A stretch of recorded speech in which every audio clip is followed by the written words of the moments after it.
नमस्कार।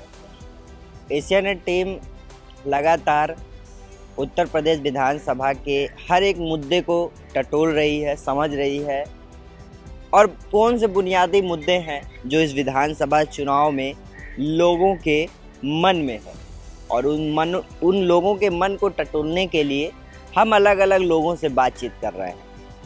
आज हमारे साथ एक मोटिवेशनल स्पीकर और बच्चों को शिक्षा के कौन से रास्ते चुनने चाहिए जिससे उनको अपने लक्ष्य तक पहुंचने में आसानी हो, ऐसे एक शिक्षक से मिलेंगे और जानेंगे कि आखिर इस विधानसभा चुनाव में शिक्षा का जो मुद्दा है, युवाओं का सबसे प्रमुख मुद्दा शिक्षा और बेरोजगारी है।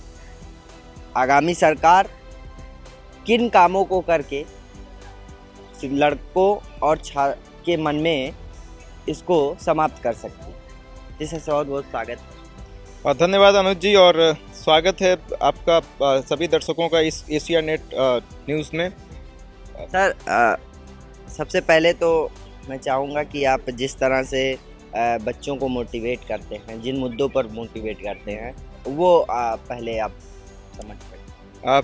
ठीक है, इससे पहले भी आपने एक क्वेश्चन पूछा था शिक्षा और बेरोजगारी, तो पहले तो मैं उस पर 2 शब्द कहना चाहूँगा, उसके बाद मैं अपनी मूल बात पे आऊँगा। शिक्षा की बात करें तो इस विधानसभा में नहीं, मुझे लगता है कि इंडिया के किसी विधानसभा में शिक्षा का बहुत महत्व है और ये आदिकाल से चला आ रहा है। यदि आप डॉक्टर B.R. अम्बेडकर के बारे में पढ़ेंगे तो उन्होंने कहा था कि शिक्षा एक शेरनी का दूध है जिसको यदि जो भी पी लेगा वो बलवान हो जाएगा और अमर हो जाएगा। कहने का मतलब साफ है कि यदि शिक्षा की हम बात करेंगे तो बेरोजगारी अपने आप ख़त्म हो जाएगी। बात इसकी नहीं है कि हमको गवर्नमेंट सेक्टर में जॉब लगेगी या प्राइवेट सेक्टर में लगेगी, जॉब लगेगी ज़रूर। यदि आपको शिक्षा मिलेगी तो आपका मानसिक विकास होगा और मानसिक विकास होगा तो डेफिनेटली आप जो भी करेंगे, जो काम भी कर रहे हैं, उसमें आप उस ऊंचाइयों को छू पाएंगे। अच्छा, देखा जाता है कि जो अभी मुद्दे हैं, खासकर यूपी के लड़कों का जो मुद्दा है, वो अपने हायर एजुकेशन के लिए बाहर जाते हैं, खासकर ज़्यादातर दिल्ली और हमारे यूपी बेल्ट के अगर लड़के हैं तो इलाहाबाद चले जाते हैं। तो आखिर वो शिक्षा की कौन सी बुनियादी मुद्दे हैं जो उन्हें अपने ज़िले को छोड़ना पड़ता है, अपने प्रदेश को छोड़ना पड़ता है, जो उन्हें अदर जगह जाके मिले? देखिए, इसमें तो एक तो साइकोलॉजी भी काम करती है। एक इंग्लिश में कहावत है कि most of the people under value what they have and over value what they have not. मतलब जो चीज़ हमारे पास होती है उसकी कद्र नहीं होती है और जो नहीं होती है उसकी चाहत होती है। यदि यहाँ से बच्चे इलाहाबाद जाते हैं, यहाँ से बच्चे दिल्ली चले जाते हैं, तो आपकी जानकारी के लिए मैं बता दूं कि 2-3 दिन से मैं BHU में घूम रहा हूँ।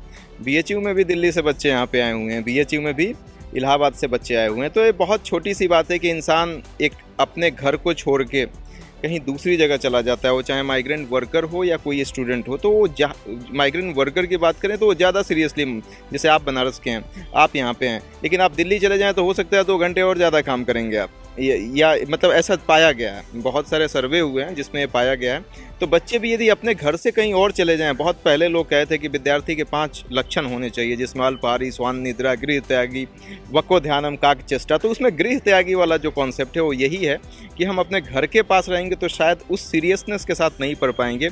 इसीलिए हमारी इच्छा होती है कि हम बनारस हैं तो इलाहाबाद मूव करें और इलाहाबाद हैं तो दिल्ली मूव करें या इलाहाबाद वाले बनारस मूव करें। लेकिन अगर देखा जाए तो चुनाव में ये मुद्दे गरमाते हैं कि हमारे तो जो यहाँ कुछ शिक्षा का कुछ व्यवस्था ही नहीं है, सरकार ने कुछ शिक्षा का व्यवस्था ही नहीं किया, तो ये मुद्दे क्यों आ जाते हैं सबके सामने? बिल्कुल आएगा, लेकिन दुख इस बात का है कि ये मुद्दे सिर्फ इलेक्शन के समय ही क्यों आते हैं। बात आज बीजेपी की नहीं है, कांग्रेस की नहीं है, सपा की नहीं है, बसपा की नहीं है। आप देखें तो शिक्षा का स्तर आज नहीं 10 साल पहले भी खराब था, 15-20 साल पहले भी खराब था, आज भी खराब है। बहुत अच्छा नहीं है, जितना सुधार होने की गुंजाइश थी उतना नहीं हुआ है, लेकिन हम इसकी तरफ अग्रसर हो रहे हैं। तो हमें ऐसा लगता है कि आने वाले वक्त में यदि इसी स्पीड से हम बढ़ते रहेंगे तो डेफिनेटली अच्छा होगा। और मैं बहुत ही ज़्यादा पॉलिटिकली न्यूट्रल हूँ, ना मैं सपा का आदमी हूँ, ना बसपा का आदमी हूँ, ना बीजेपी का हूँ, ना कांग्रेस का आदमी। एक चीज़ मैं जानना चाहूँगा, खासकर यूपी के जो इंटर कॉलेज तक की बात अगर हम एक साइड कर दें, जी जी जी, आप ग्रेजुएशन लेवल पे हैं, स्टेट लेवल की जो यूनिवर्सिटियाँ हैं अभी भी क्यों वो मुकाम नहीं हासिल की हैं, वो रिसर्च नहीं हासिल कर पाई हैं? स्टेट की मैं बात कर रहा हूँ, क्या कमियाँ रही हैं कि उनको एक रैंक नहीं मिला? हाँ, अब देखिए, यदि आप बजट देखेंगे ना, इस साल का ही नहीं, आप 3-4 साल 5 साल, आप लोग को मेरे से ज़्यादा जानकारी है, ज़्यादा रिसर्च करते हैं, लेकिन जहाँ तक मुझे पता है कि बजट में जो रिसर्च एंड डेवलपमेंट पे पैसा सरकार को खर्च करना होता है ना, चाहे वो सरकार स्टेट गवर्नमेंट की यूनिवर्सिटी हो या सेंट्रल गवर्नमेंट की यूनिवर्सिटी, ओवरऑल इंडिया की बात कर रहा हूँ, उस पर रिसर्च पे हम पैसा ही बहुत कम खर्च कर रहे हैं। अब ये वैसी ही बात हो गई कि एक छोटे बच्चे पे आपने पैसा खर्च नहीं कराया, और ये बनारस काशी 80 घाट है, सलाम करता हूँ मैं इसको, लेकिन यहाँ पे आपने उस बच्चे को कुछ बेचने के लिए लगा दिया, चाय बेचने हुए बच्चे बहुत छोटे छोटे मिल जाएंगे, और तब आप उम्मीद करेंगे कि मेरा बेटा खूब अच्छा क्यों नहीं पढ़ा है, तो कहाँ से हो पाएगा। आपको जो रिसर्च एंड डेवलपमेंट के लिए पैसा एलोकेट करना चाहिए, वो एलोकेट हो नहीं रहा है। अब इसमें किसकी गलती है, सेंटर की गलती है या स्टेट की गलती है या दोनों की गलती है, इसको आपको और मुझे दोनों लोगों को मिलके फिल्टर करना पड़ेगा और उस चीज़ को पॉइंट आउट करना पड़ेगा कि जो इसका दायरा बढ़ाया जाए। आप जो भी फंडिंग लेके आते हैं, जो ग्रांट्स लेके आते हैं, उसमें थोड़ा ज़्यादा किया जाए, तब रिसर्च अच्छा होगा।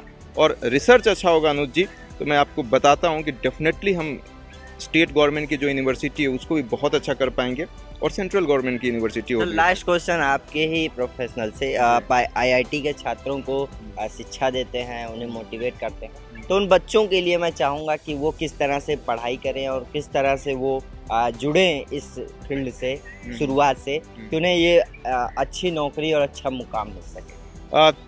मैंने अपनी ज़िंदगी में जो 10 साल की ज़िंदगी संघर्ष करते हुए बिताया, हालांकि संघर्ष तो आदमी जब से पैदा होता है तब से लेकर अंत तक करता है, लेकिन एक मेजर जो स्ट्रगल मैंने किया लास्ट 10 ईयर्स में, इसमें एक ही शिक्षा मैं देना चाहता हूं जो मुझे लगता है, जिसको मैंने फील किया है, किसी किताबी बात की बात नहीं कर रहा हूं, कि there is no substitute of hard work. मैं कुछ भी नहीं था, मुझे पता है, मेरी स्कूलिंग में कभी टॉपर नहीं रहा, और अपने इंजीनियरिंग कॉलेज में भी मैं बहुत अच्छा, बहुत ब्राइट स्टूडेंट नहीं था, लेकिन मुझे ऐसा लगता है कि यदि आप मेहनत करना चालू कर देंगे ना, तो डेफिनेटली आपकी किस्मत भी चेंज होना स्टार्ट कर देती है।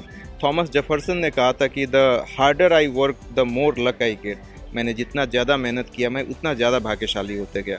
तो जो भी मेरे भाई बहन जो यंगस्टर सुन रहे हैं, आपके चैनल के माध्यम से ये गुजारिश करना चाहता हूँ कि हार्डवर्क करिए, हार्डवर्क का कोई ऑल्टरनेटिव नहीं है, और हार्डवर्क करेंगे तभी आप स्मार्ट वर्क भी करना सीख पाएंगे। आप इस गलतफहमी में, इस मुगालते में बिल्कुल मत रहिएगा कि स्मार्ट वर्क करके मैं अचीव कर लूँगा किसी चीज़ को।